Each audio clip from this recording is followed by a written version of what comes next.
guys for tuning in. Yo, we are finally starting to get some motion on that second gap that we've been talking about.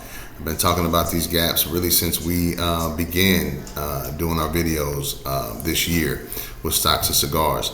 February 21st, we saw a close of 49.8321, and we saw a open the next day at 50.3883. What's that mean? That means we have a huge gap right here that is this purple bar that is between that close and the next day's open.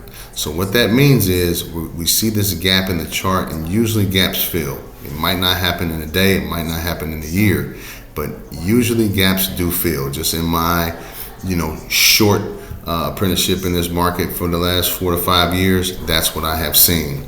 Now the big thing is, when you see that push happen, are you looking to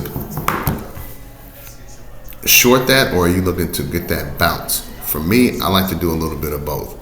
Once we get into this area, I'm gonna go to this 1 minute chart, right?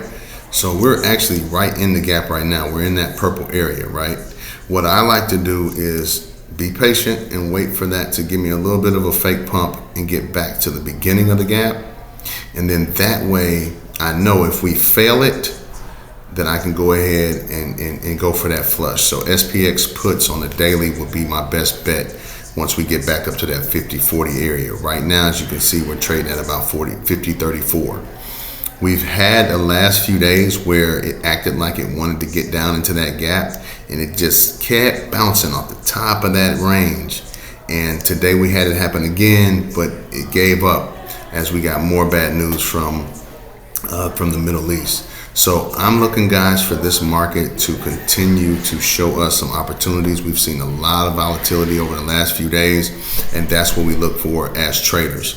Last but not least, when I look at my daily chart, when I look at my daily chart, I do see some other gaps in the chart, right? But the problem with those gaps is they're way down.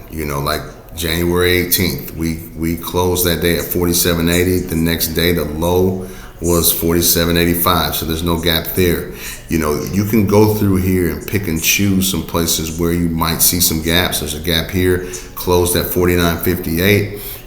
Lowest that we got the next day was 49.18. So there are some opportunities here. 49.06 close. Next day the low was 49.07, so that's a 1 point gap. So there's some places where you can pick and choose and say, oh, there's a gap there. But guys, a gap like this of about 60 points is really where the money can be made.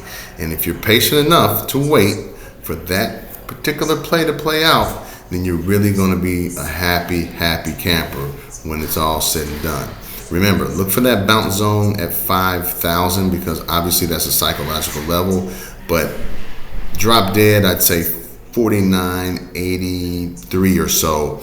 We hit that. There's going to be a lot of institutional investors as well as day traders like myself looking for that long end. So just gives you guys something to look at on that SPX.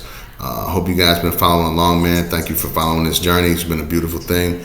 And we'll have some recaps this weekend on Stocks and Cigars on the next episode. Got some special things coming up and some really good announcements as well. Y'all protect the bread, and we'll see y'all soon. Peace.